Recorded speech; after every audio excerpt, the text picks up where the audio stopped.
The sun was barely a smear of orange over the horizon when Jonah McCall stirred from his sparse tent, the wind carrying grit and the faint metallic tang of distant machinery.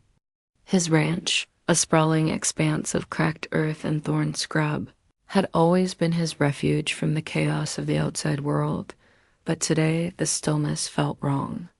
He had seen dust plumes in the distance yesterday, nothing unusual on the plains, but now they moved with unnatural precision, like machines choreographing some grim ballet. Jonah tightened the straps on his worn tactical vest, checking the pistol at his hip and the rifle slung across his back. Sensors rigged along the perimeter flickered weakly, the battery packs straining against the cold morning, and his gut told him something wasn't right by the time he crested the small ridge leading to the northern stretch of his property. He froze. A silhouette hung from a mesquite tree, suspended by ropes that cut into the bark, swaying gently in the wind. Jonah's stomach knotted as he squinted, catching the sun glinting off a crude wooden sign dangling across the child's chest. The letters were jagged, almost frantic. "White man don't forgive." He hadn't seen a human face like this in years. Soft, terrified, framed by dark hair and the pale glow of dawn, but the eyes that met his were defiant, burning with something older than fear. Jonah approached cautiously, scanning the horizon with the rifle's scope. The landscape was deceptively calm, the plain stretching endlessly, dotted with jagged rocks and dry brush. But the arrangement of small metallic sensors embedded in the dirt betrayed a recent intrusion, a pattern that hinted at a team moving systematically, leaving traps and markers for some unknown reason. Jonah had survived decades in these unforgiving lands, relying on improvisation and intuition, but this was different. Whoever had done this had planned it, engineered the scene to convey not just threat, but message. The child's presence was the leverage. He crouched, assessing the girl. She was young, barely 10, wiry and alert, her limbs tense against the ropes. Jonah noticed the faint metallic sheen on the rope's tensile fibers that could withstand enormous weight. These weren't meant to kill quickly. Whoever had done this wanted a slow, deliberate show of power, a psychological weapon. Jonah's instincts screamed that moving recklessly could trigger some hidden mechanism or worse. The tension was suffocating, the wind carrying an eerie silence, broken only by the girl's shallow, controlled breathing from the ridge behind him. A faint hum grew, rhythmic and mechanical, like drones powering up. Jonah's sensors pinned erratically. The signal interference was strong, localized, and deliberate. He ducked behind a rock, scanning with the infrared overlay. Shadows moved across the horizon, small, fast, disciplined, far too coordinated to be chance. He counted 5 figures, maybe 6, lightly armored, armed with compact rail rifles. The pattern suggested reconnaissance and control of multiple angles, a classic encirclement with Overwatch, meant to intimidate or contain rather than engage directly. Jonah realized immediately that brute force wouldn't work here. Every step he took would have to be calculated, exploiting weaknesses in timing, line of sight, and terrain. The girl's eyes never left his as he spoke softly, careful not to trigger her panic. "Hey, it's okay. I'm not here to hurt you. Can you hear me?" Her lips moved, forming words Jonah couldn't catch over the rising hum of unseen machinery. She shifted subtly, exposing the knots binding her wrists. The ropes were expertly tied, friction locks designed to resist simple cuts. But Jonah had an engineer's mind honed by years of tinkering with sensor arrays and improvised defenses. He recognized the slight slack in one of the loops, the tiny misalignment in the fibers. If he acted with patience, precision, and the environment on his side, he could free her without alerting the enemy. He inched closer, using the low rocks and the thick brush as cover, his cum relay humming quietly in his ear. "Mara, can you move your right hand toward your chest?" He whispered, relying on gestures. The girl's eyes flicked nervously, then complied, the rope stretching enough for Jonah to work a thin, coated wire under the fibers. The drones above shifted, likely scanning for heat signatures or movement.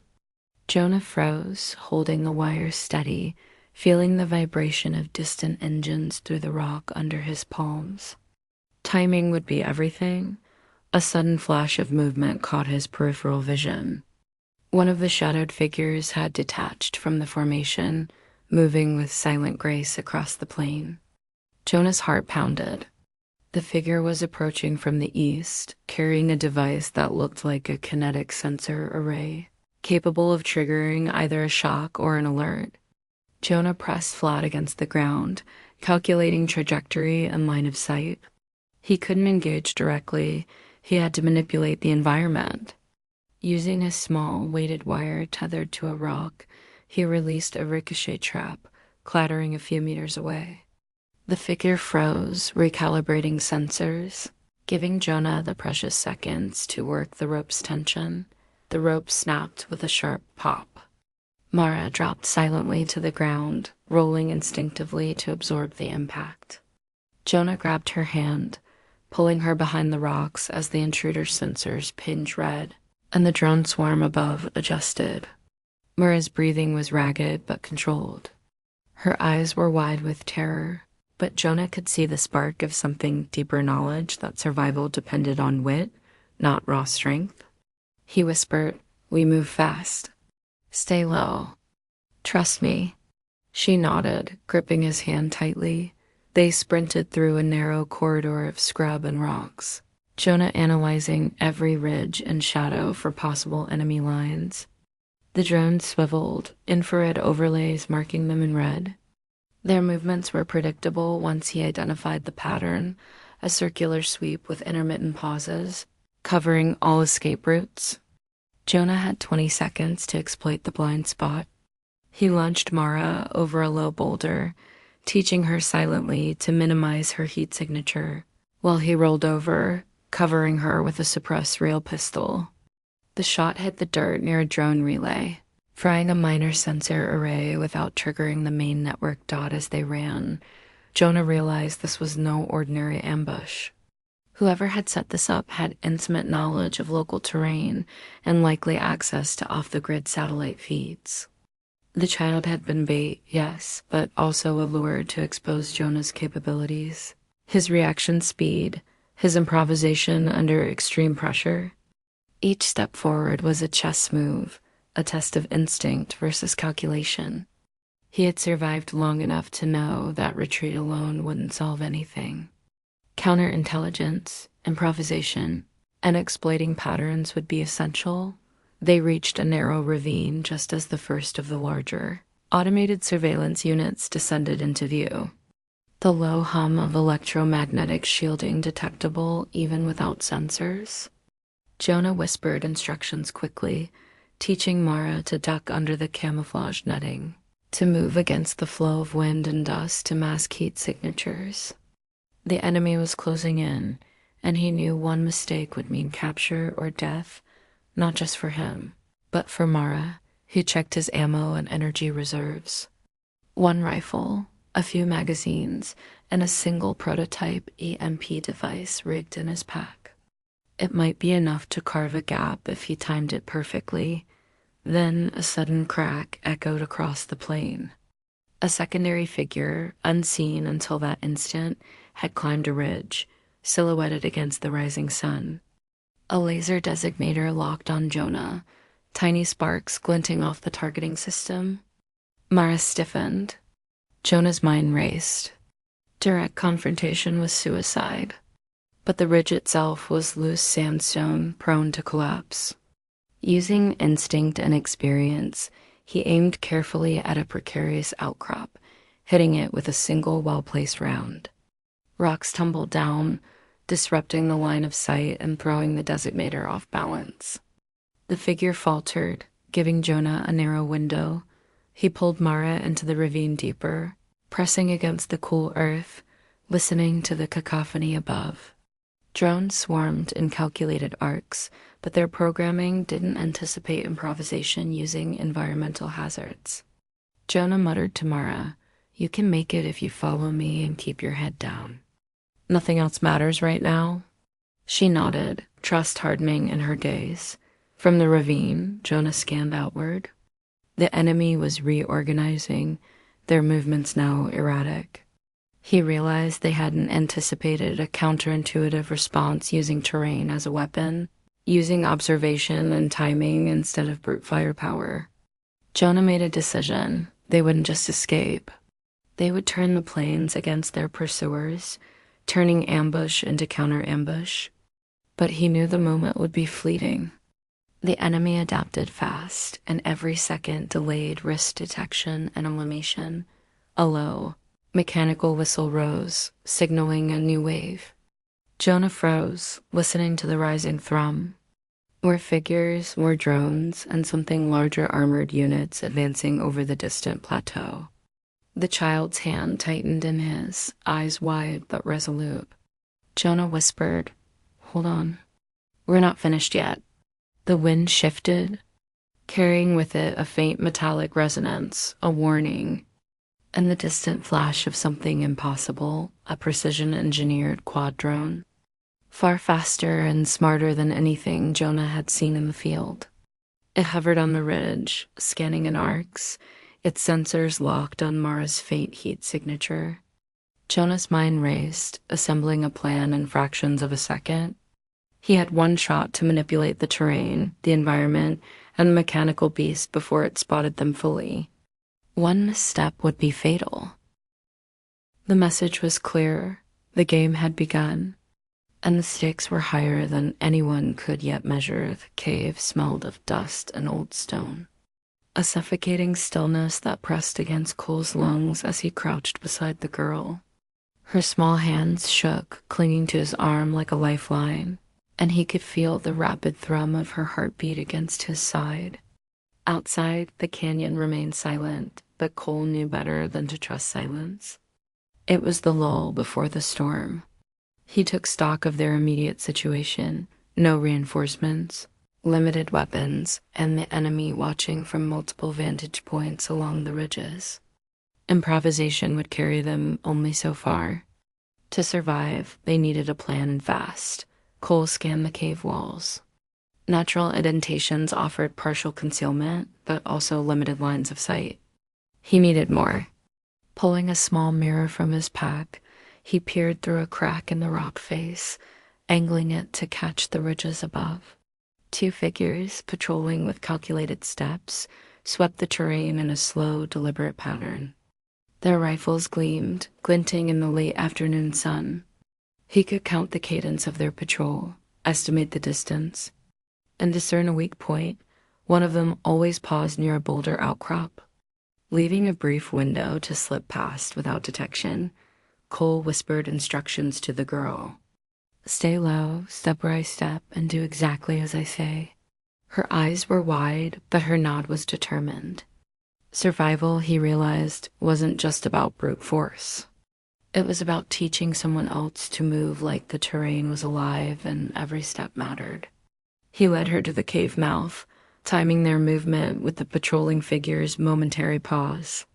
The tension in the air was almost tactile, a pressure that pressed down on nerves and sinew alike. The first misstep would mean exposure and possibly death. They slipped across the rocky outcrop, every motion deliberate, breath controlled. The girl's small feet barely made a sound, though a pebble skittered once, sending a shockwave of fear through both of them. Cole froze, listening. The patrolling figure glanced their way, but the shadow of the boulder masked them just enough. They slipped behind a ridge, finding temporary cover. Cole allowed himself a brief exhale, tasting the dust in the air as relief mixed with the adrenaline pounding in his veins. Once hidden, he crouched, studying the terrain. The canyon was a labyrinth of ridges, washes, and dead ends, a tactical playground if one knew its secrets. Cole began to plot their path, move to a dry riverbed that could shield them from line of sight, cross to a higher ridge for vantage, and ultimately find a settlement several miles north where they could alert local authorities and request extraction. Every step would have to be measured against exposure, fatigue, and the unknowns of the enemy's positioning. As night fell, Cole set a small camp under an overhang. He rationed water and minimal food from his pack, insisting the girl conserve energy. They remained vigilant, listening to the canyon for any sound that indicated pursuit. Shadows shifted against the walls, elongating as the moon rose, and Cole considered their options. The enemy had demonstrated not just malice but intelligence, the rope. The sign, the patrols, they were studying human behavior, anticipating moves and punishing mistakes. Cole reflected on the tactical disadvantage. He had speed and improvisation, but not numbers, not firepower, and no immediate intelligence on their opponent's hierarchy or objectives. He needed information. Improvised reconnaissance drones were out. The canyon walls interfered with line-of-sight sensors. He would have to rely on observation and pattern recognition, the oldest intelligence-gathering method known to man. He took notes in the dirt, sketching patrol rhythms, distances, and likely command points. At dawn, Cole moved again, leading the girl toward the riverbed. He scouted ahead, noting patches of loose rock and steep drop-offs that could serve as traps or defensive positions. Using his knife, he carved small markers into hidden areas, creating a subtle trail in case of retreat.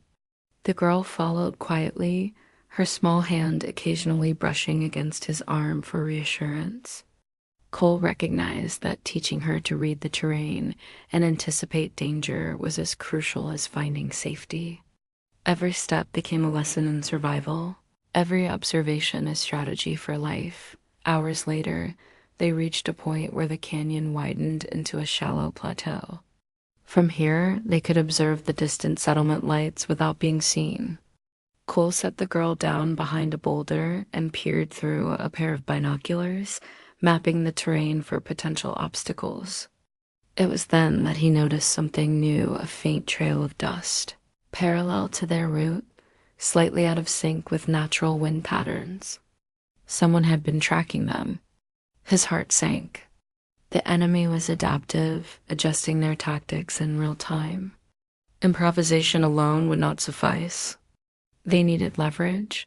Cole scanned the plateau and found a natural choke point, a narrow pass with jagged rocks, perfect for creating a temporary obstacle.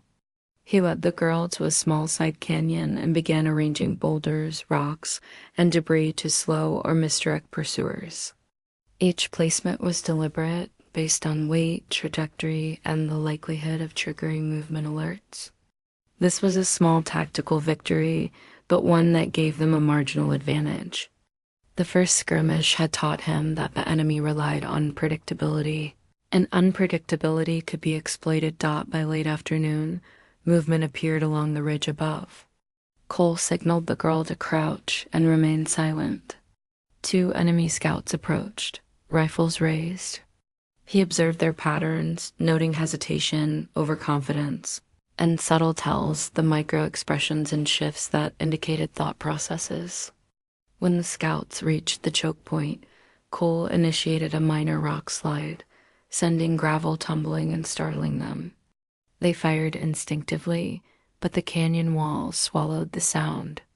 Cole used the distraction to guide the girl past the ridge and toward a temporary, sheltered dot in the safety of a hollowed-out rock formation. Cole allowed himself a brief respite. He examined the girl more closely. She bore not only physical scars, but a psychological weight, the kind that lingered long after immediate danger passed. Cole understood that survival depended not just on extraction, but on psychological resilience. "You've been brave," he said softly. "Bravery isn't about not being scared. It's about what you do when fear shows up." She nodded faintly, her eyes reflecting both relief and lingering terror, but the reprieve was short-lived. As evening settled, a distant signal reached Cole's improvised and old, hand-built transmitter that functioned intermittently due to terrain interference. A voice crackled through, strained and urgent. "Cole, we have movement. They're mobilizing heavier forces." You're outnumbered, outgunned, and running low on time. Extraction is delayed. You need a plan. Cole listened, tension tightening his chest. This was no longer about improvisation alone. It was about strategy, logistics, and exploiting weaknesses before the enemy could consolidate. He traced the patterns he had observed. Connecting the dots, enemy scouts moved in predictable sweeps. Their supply lines vulnerable through narrow canyon passes, and command seemed centralized in a mobile encampment atop a plateau 3 miles north. It was risky, but Cole formulated a counterintuitive plan. Use the canyon's verticality to simulate a larger force, employing shadows, echoes, and false trails to mislead the enemy while he guided the girl toward safety. It required precision, timing, and discipline, a gamble that could fail catastrophically if miscalculated.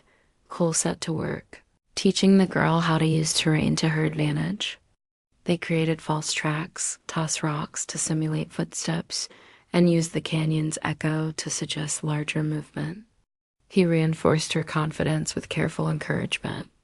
The canyon becomes our weapon if we know its voice, he told her. Every sound, every shadow can deceive. Learn to listen. Learn to speak with the land.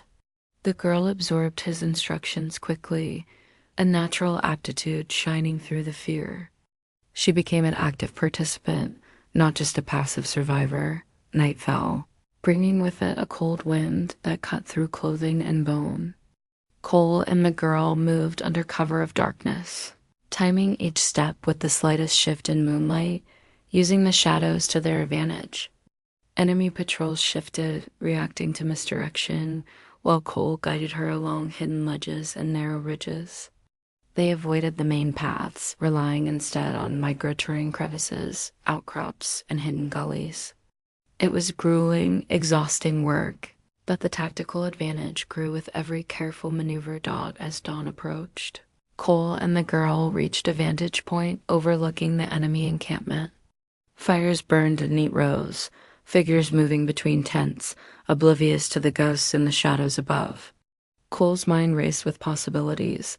A direct assault would be suicidal. A diversion could buy time. Infiltration might reveal critical intelligence. The canyon had given him options, but every choice carried risk. He traced the lines of supply, communication, and observation, identifying choke points and blind spots. The enemy was methodical but not infallible. The girl leaned against him, exhausted but alert. "We'll make it," she whispered. Cole studied the encampment, noting the patrol rotations, the weakly guarded supply lines, and the communication nodes vulnerable to disruption. He realized that the first step toward safety wasn't brute force, it was exploiting intelligence, manipulating perception, and leveraging asymmetry. He nodded, confident yet cautious. "We will," he said, "but only if we stay sharp. Only if we move like we're not alone, even when it feels like we are." Then a sudden flare illuminated part of the canyon wall hostile movement, too deliberate to be coincidental. The enemy had detected something, and they were closing in. Cole's pulse quickened. The next few hours would determine whether they survived or became casualties. Improvisation alone would not be enough. No, strategy, cunning, and relentless focus would have to carry them through the tightening noose. The canyon seemed to pulse with tension, every shadow a potential threat, every sound a signal. Cole steadied himself, whispering instructions to the girl. Preparing for the next stage of the fight dot, and from the ridge above, a new figure emerged, a third party. Unknown, watching them with calculated interest. This was not part of the original threat. Their motives were inscrutable, their allegiance uncertain. Cole's mind raced, trying to anticipate the impact of this new variable. It could be salvation or catastrophe. Either way, the game was changing, and the stakes had just risen. The plateau stretched before Cole like a chessboard etched in shadow and firelight. the enemy encampment humming with activity below. He and the girl crouched behind a jagged outcrop, mapping patrol rotations and supply routes through the lenses of careful observation. Their nights in the canyon had honed instincts to razor precision. Every sound, every movement, every glint of metal was data. The girl, now quiet but keen-eyed, had absorbed more than he expected, identifying subtle cues and predicting movements with a skill that made Cole both proud and uneasy. She was no longer a liability, but a tactical asset. If he could keep her alive, Cole traced the faint trail of dust he had noted days before. It connected the encampment to a narrow pass, a single route that carried supplies, communications, and reinforcements. If he could strike here, even briefly, the enemy's operational tempo would be disrupted, giving them leverage to maneuver the girl to safety. He studied the choke point, noting the field of fire, line of sight, and natural cover. Improvised explosive devices were impossible. He had no materials and little time. But the canyon itself could be weaponized. Falling boulders, dust clouds, misleading shadows all could simulate the presence of a larger force. Cole whispered instructions to the girl. "We're going to create confusion. Make noise here, fair shadows there. They'll think more of us are coming than actually are. Watch my lead. Do exactly what I do." Her nod was subtle, almost imperceptible, but it carried resolve.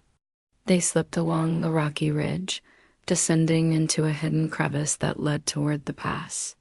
Every step was measured, silent, deliberate. Above, the stars faded with dawn, leaving a pale blue veil that masked their movement only partially as they neared the pass. Cole spotted signs of recent repair work stakes driven into the ground, camouflage tripwires, and crude barricades. The enemy had anticipated interference, adjusting their defenses in real time. Cole's jaw tightened. Improvisation had bought them moments, but they needed actionable intelligence to succeed. He motioned for the girl to remain hidden and crept forward, eyes scanning for communication nodes or officers who might reveal the chain of command. A shadow moved, then another. Patrols were tighter than expected, and the risk of detection was high. Suddenly, the brush rustled. Cole froze. A man stepped into view, uniform unfamiliar, insignia undecipherable. He was neither enemy nor ally, and his posture suggested intent beyond curiosity. Cole ducked, signaling the girl to do the same. The figure spoke in a low, clipped tone, though no sound reached them over the canyon wind. Cole inferred it was a gesture of observation, an enemy's eyes, or perhaps a third party entirely. The tactical variable unsettled him. In war, unknowns were the deadliest threat. Improvisation would have to be paired with extreme caution. Cole returned to the girl, whispering a new plan. They would strike the pass, create diversion, and capture intel, but they had to account for the unknown observer. Timing, leverage, and audacity were the only weapons they had. As they positioned themselves, he glanced at her face. Her lips trembled, but there was no fear, only focus. He realized she had begun thinking like him, seeing patterns, anticipating enemy reactions. The weight of the mission pressed on both of them, but they were ready. Cole set the first diversion.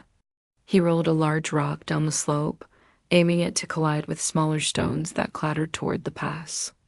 The sound carried, drawing two patrols into motion. At the same time, he lit a small fire in a shallow depression, sending smoke curling upward to simulate a human presence. The enemy reacted predictably, converging toward the distraction.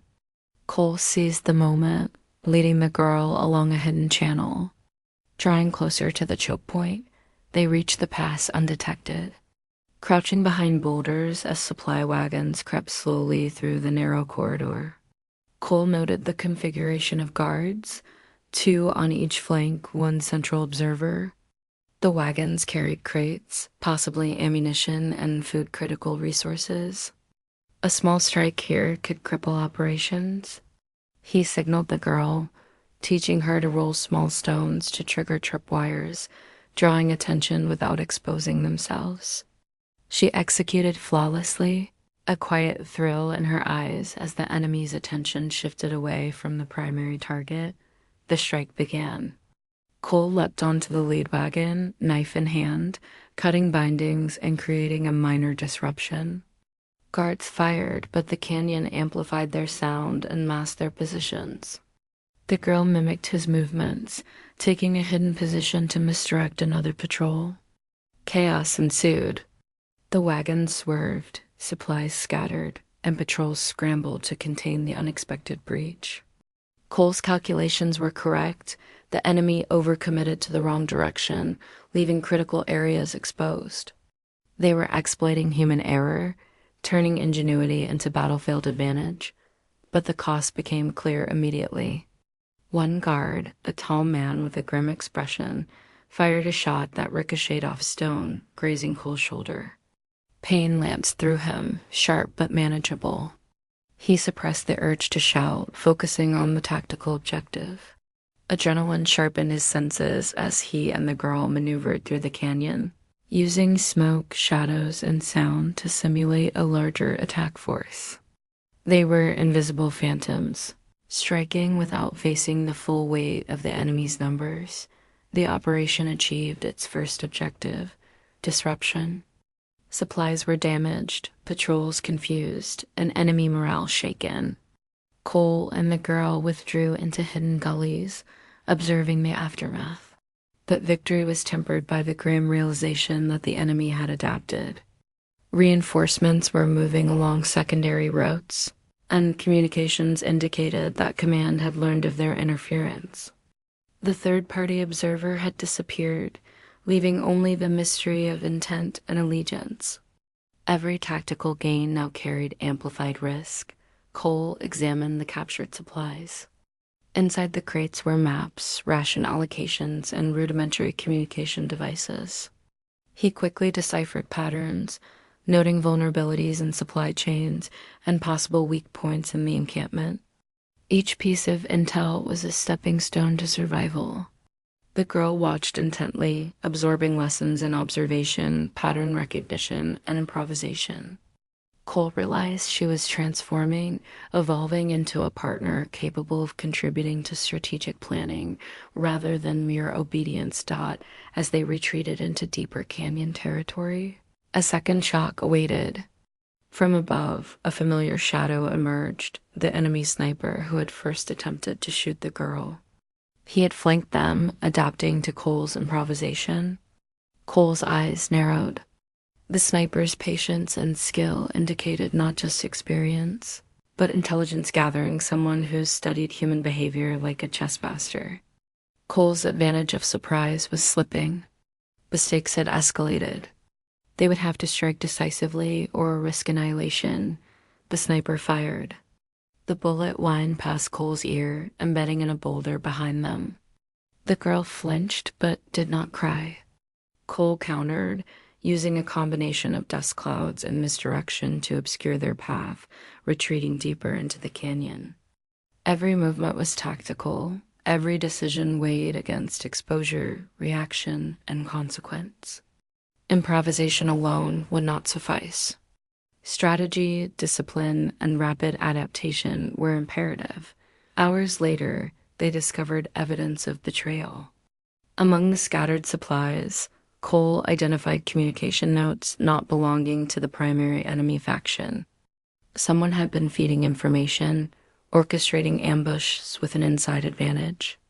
Trust, he realized, was now the rarest commodity. Every decision carried the shadow of uncertainty, not just from the enemy, but from those who claimed allegiance. He made a mental note. Intelligence would be their strongest weapon, and deception their shield. Cole and the girl set up a temporary hideout in a narrow canyon crevice. Exhaustion clawed at them, but the tactical mind cannot sleep fully when every heartbeat might signal danger. Cole reviewed the captured intel, mapping patrol rotations, supply chains, and command points. He realized the enemy's operational map was more intricate than anticipated. Yet, Patterns emerge, predictable sequences, lapses in attention, and exploitable weaknesses. If leveraged correctly, they could shift the battlefield dynamics dramatically. At dusk, movement again disturbed the canyon. Cole froze, recognizing familiar footsteps among the brush. A figure emerged, neither fully hostile nor clearly allied. It was the third-party observer, now closer, studying them with unwavering focus. Cole assessed risk. Confrontation could expose them. Ignoring it could allow intelligence to be compromised. He chose a calculated bluff, positioning shadows and sound to exaggerate numbers and force caution. The observer paused, evaluating, then retreated silently into the darkness. Their motives remained opaque, a wild card in the evolving battlefield. Night fell fully, cloaking the canyon in near total darkness. Cole and the girl rested briefly, the tension coiling in muscles and nerves. Tomorrow would require decisive action, an infiltration, a raid, or a tactical feint to manipulate enemy movements. Every moment of inaction allowed the enemy to adapt further. He whispered to the girl, "We've learned their weaknesses. Now we use them. Timing, precision, courage, every step matters." She nodded, eyes reflecting comprehension, determination, and the faint spark of hope. But the stakes escalated once more. A sudden flare illuminated part of the canyon rim. Enemy patrols had detected anomalies from the earlier raid. Reinforcements were converging, and the possibility of capture loomed. Cole's pulse quickened. Improvisation had bought moments, intelligence had created leverage. But now the real test approached, offensive gambits under extreme duress, relying on human ingenuity, coordination, and the will to survive. Cole took a deep breath, scanning the terrain for the optimal approach. They would strike at the heart of the supply chain, exploit weaknesses in communication, and use misdirection to divide enemy attention. It would be a gambit, a high-risk, high-reward operation. Failure would mean capture or death. Success could shift the operational balance entirely. The girl, now quiet and resolute, mirrored his focus. Together, they were preparing to confront the enemy not as fugitives, but as strategists in a deadly game where every misstep carried consequences. The canyon wind whispered through the crevices like a harbinger. Above, the enemy command post remained unaware of the storm brewing in the shadows. Cole tightened his grip on the knife, surveying the narrow ridges and choke points. The night was theirs for the moment, but the dawn would bring the next phase of the battle, a calculated strike that would determine not only survival, but the shifting dynamics of power in the canyon. The canyon was alive with anticipation, every shadow and ridge a potential battlefield. Cole and the girl crouched behind a jagged rock outcrop, eyes tracing the enemy encampment sprawling across the plateau below. The raid on the supply pass had provided intelligence, but the enemy's reinforcements had arrived, consolidating positions and tightening the choke points.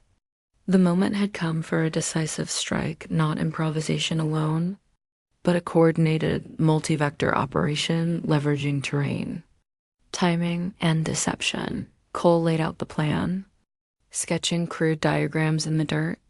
"We hit them from 3 directions simultaneously," he whispered, voice low but firm. "Patrols, supply nodes, and communications. Chaos in one sector buys the other sector's cover.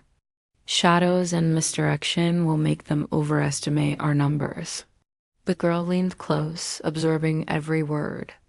She had become an active participant, scanning patrols and noting predictable lapses in observation.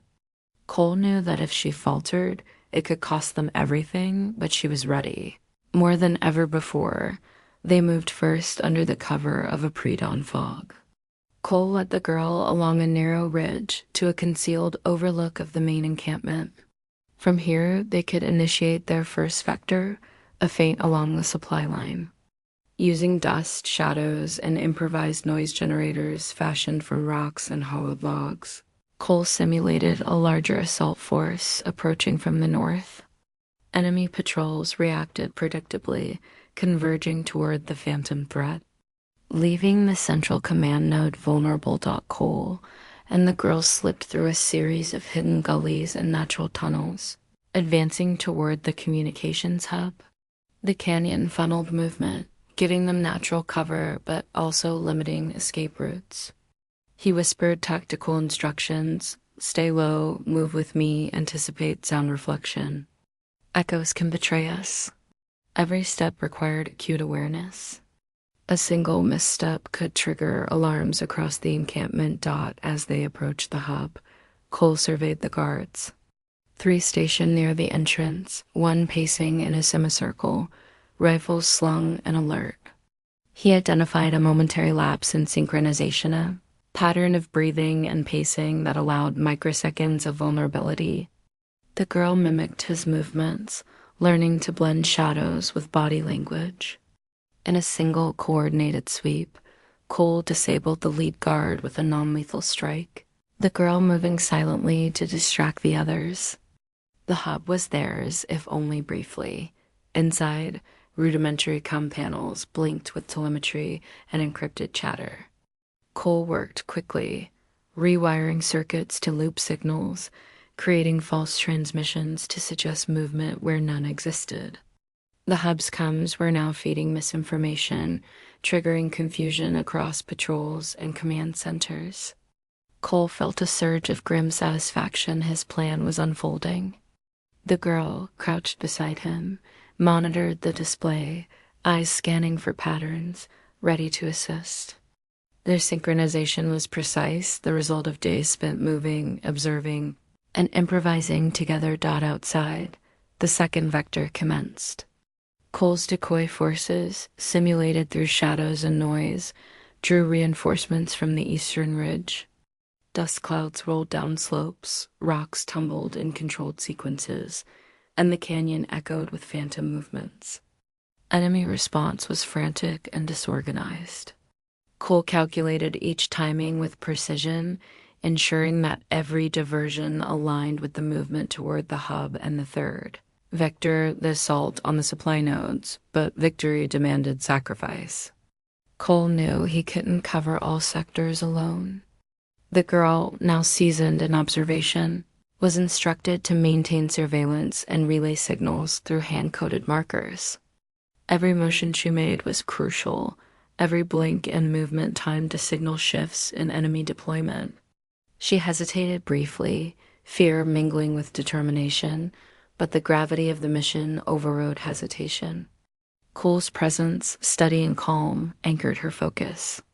Together, they were a single organism, pushing the limits of human adaptability. The third vector struck next. Using the canyon's natural bottlenecks, Cole initiated a controlled collapse of small boulders to block reinforcements from reaching the central encampment. Dust and debris masked movement, and enemy forces were funneled into predictable paths. Cole observed micro-patterns, officers issuing commands, soldiers reacting with delayed comprehension, chaos spreading like wildfire. Each move exploited the enemy's reliance on predictability, counterintuitive weakness discovered in earlier skirmishes, but no plan survives first contact fully intact. From the ridge above, a sniper previously undetected fired. Cole instinctively pushed the girl to cover, taking a grazing wound in his thigh. Pain seared, but adrenaline and focus overrode it. Improvised first aid was swift. Pressure and makeshift bandages kept blood loss minimal, but mobility was compromised. Every action now carried amplified risk.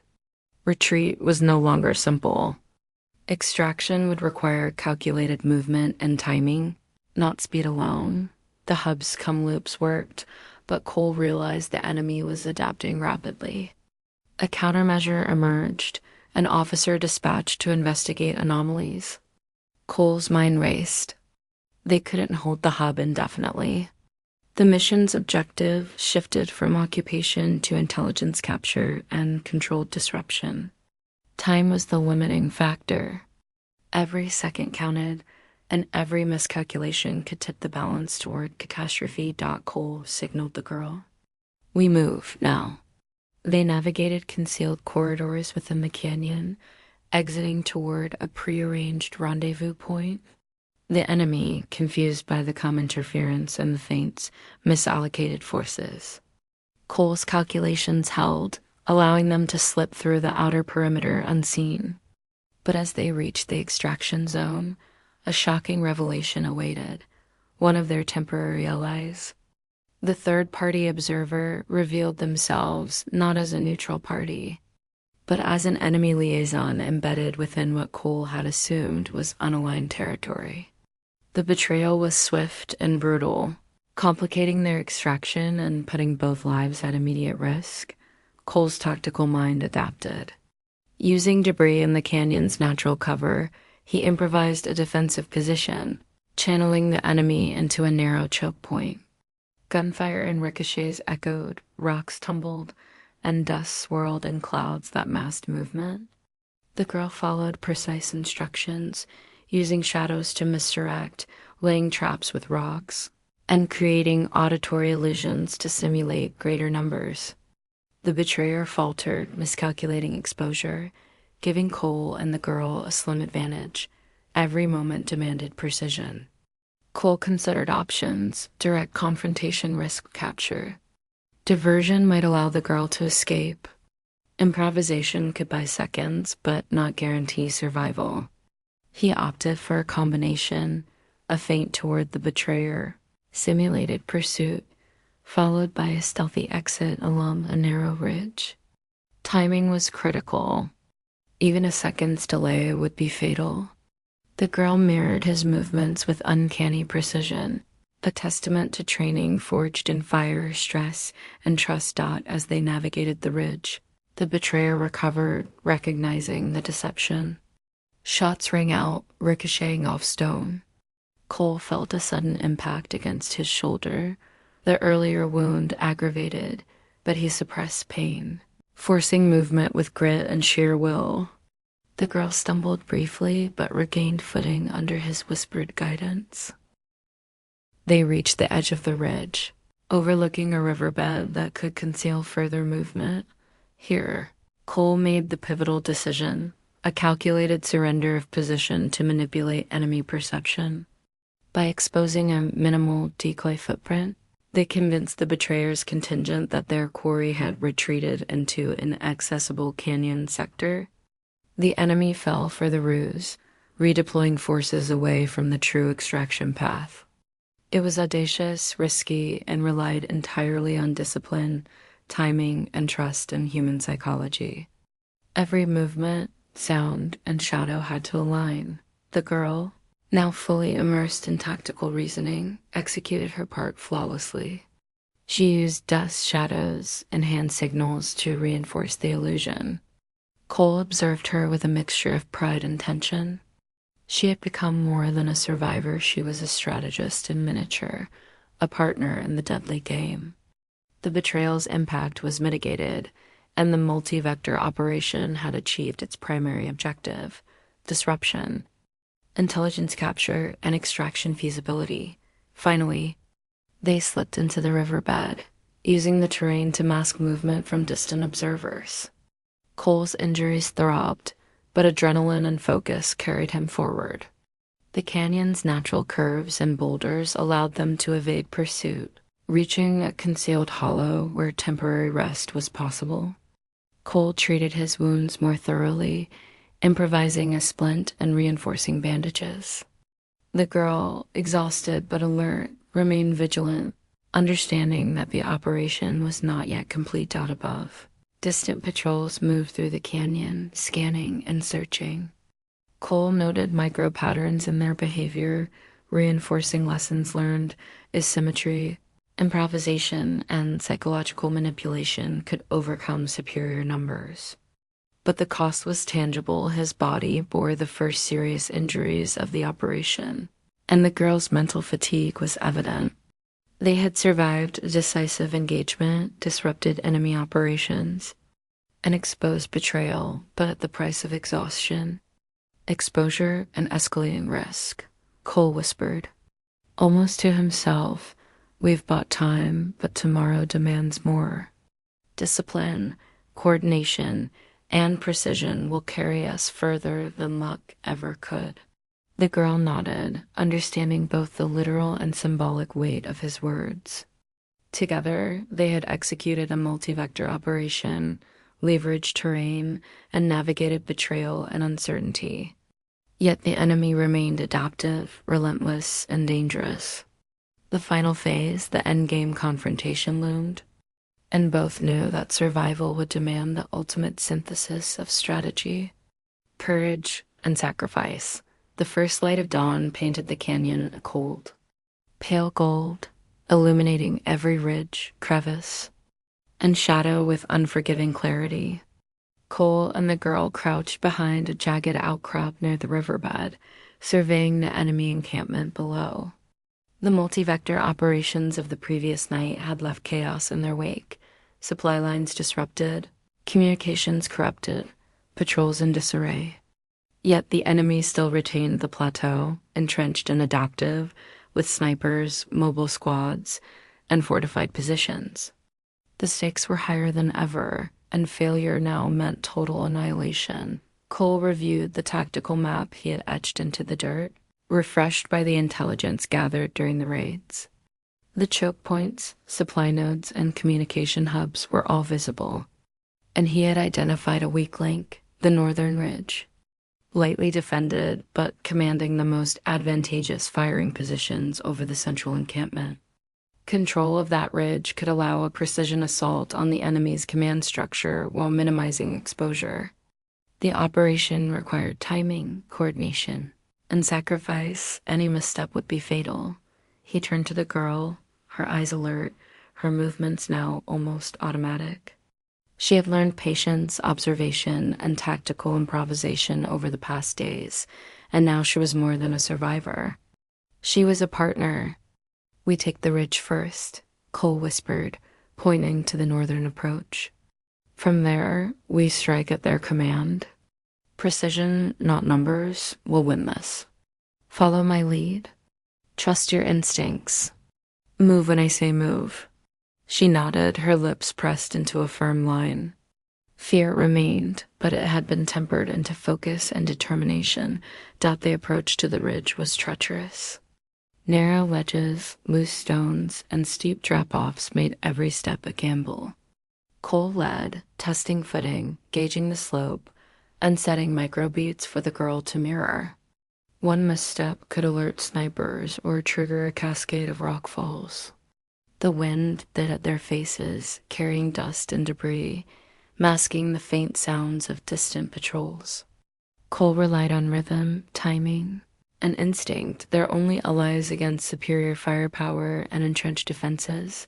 Halfway up the ridge, they encountered the first obstacle, a sniper perched above a natural outcropping. Cole froze, analyzing the line of sight, the wind direction, and the faint glint of the rifle's scope. Improvised solutions were their only option. He used a small rock to create a controlled noise, drawing the sniper's attention. The girl mirrored his actions, tossing a stone to a separate angle, creating the illusion of multiple attackers. The sniper reacted, shifting focus, allowing Cole to maneuver across cover. Within moments, the sniper's position was neutralized, the threat removed without exposure. Reaching the ridge, Cole and the girl paused to survey the plateau. The enemy command node was visible, officers coordinating reinforcements, soldiers stationed with rifles, communication lines active. They were concentrated, predictable, and dangerously confident. Cole formulated the final assault, a two-pronged approach. He would descend to the central node with minimal exposure, exploiting the confusion caused by the ridge maneuver, while the girl would provide overwatch, signaling timing and guiding movement through hand-coded markers. Coordination, discipline, and timing would determine success. The descent was grueling. Loose stones and uneven terrain threatened both stability and stealth.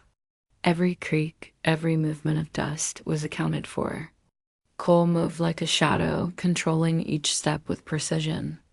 The girl mirrored, her small frame agile and precise, signaling as agreed.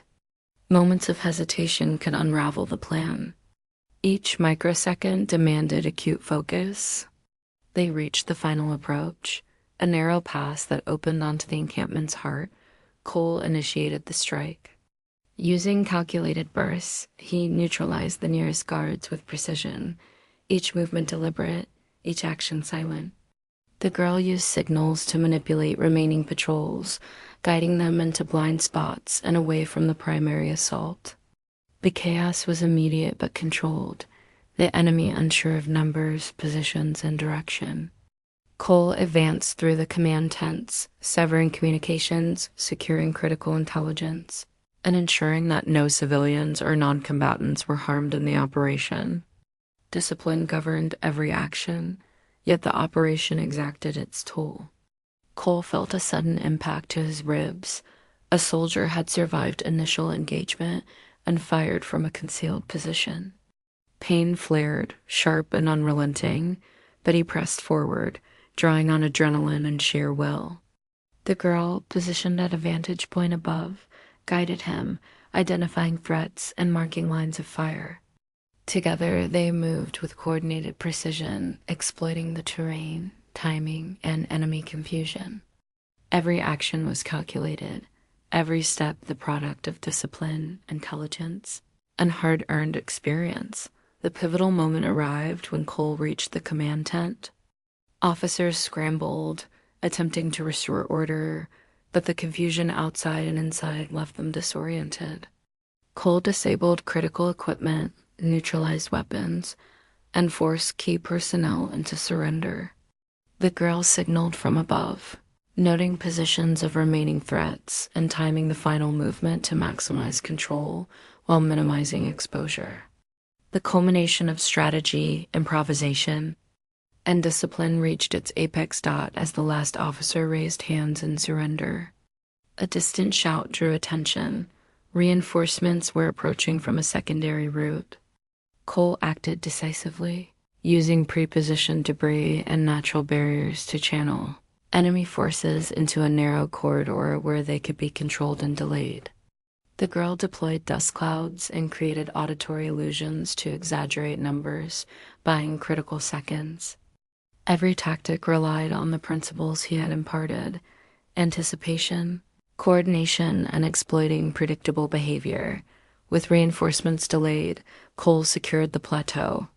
The encampment was under control, enemy movements neutralized, and critical intelligence captured. Casualties were minimized, both on their side and among non-combatants. The girl descended to join him, her face marked by exhaustion but illuminated by resolve. Cole looked at her and realized the transformation, from terrified captive to competent tactical partner. She had endured, adapted, and contributed decisively to survival and victory. As the sun reached full height, Cole surveyed the plateau.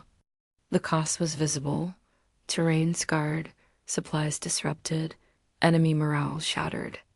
But the operation had achieved its objectives: disruption, capture of intelligence, and extraction feasibility, all executed through discipline, strategy, and improvisation rather than brute force. The betrayal had been mitigated, and the enemy's operational map significantly altered. Survival and success had come at a high personal and tactical cost, but the principles tested in the canyon had held true. Cole treated his wounds, stabilizing his shoulder and thigh with makeshift bandages and splints. The girl helped, steady hands ensuring improvised treatment was effective. They sat briefly, exhausted, observing the canyon's contours. Silence returned, this time carrying the weight of accomplishment rather than imminent threat. The canyon had tested them, exposed vulnerabilities, and demanded sacrifice, but they had prevailed through human ingenuity, courage, and coordination. In the aftermath, reinforcements arrived from allied forces, alerted by Cole's earlier communications. They secured the plateau, assessed intelligence, and ensured humanitarian aid for any displaced civilians.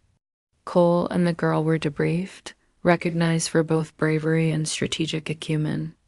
The girl's knowledge, instincts, and tactical understanding had become an invaluable asset, proof that even in the harshest conditions, resilience, training, and mentorship could transform fear into capability. As the sun set, Cole reflected on the canyon, the operation, and the journey. Every choice, every improvisation, every calculated risk had contributed to survival and success. Lessons in discipline, coordination, and human ingenuity had been tested under extreme conditions. And while the cost had been high, the enduring principle remained: strategy, courage, and calculated action could overcome superior numbers, entrenched positions, and treacherous betrayal. The girl stood beside him, looking out over the canyon. "We made it," she whispered, voice steady now, tinged with awe and exhaustion. Cole nodded, recognizing the truth not only in survival but in growth. "We did," he replied, "because we moved together, we adapted, and we refused to surrender." The canyon fell silent, a testament to the battle fought, the strategies executed, and the lives transformed. Cole and the girl had endured the crucible of fire, betrayal, and relentless opposition. And though the shadows lingered, they had emerged victorious through grit, intellect, improvisation, and the courage to act when the odds seemed insurmountable. As night descended, the first stars emerging over the jagged horizon, Cole and the girl began the slow descent toward safety, carrying with them not only the intelligence captured and the lives preserved, but also the lessons of endurance, coordination, and the indomitable human spirit. The canyon, once a place of threat and terror, had become a crucible of transformation, a proving ground for courage, strategy, and survival. The story closed not on the roar of victory alone, but on the quiet, resolute understanding that human grit, adaptability, and collaboration could bend the harshest realities to will. And though the canyon would hold new threats in time, the principles forged here would endure, guiding every step forward, every decision, and every life touched by the relentless crucible of survival and strategy.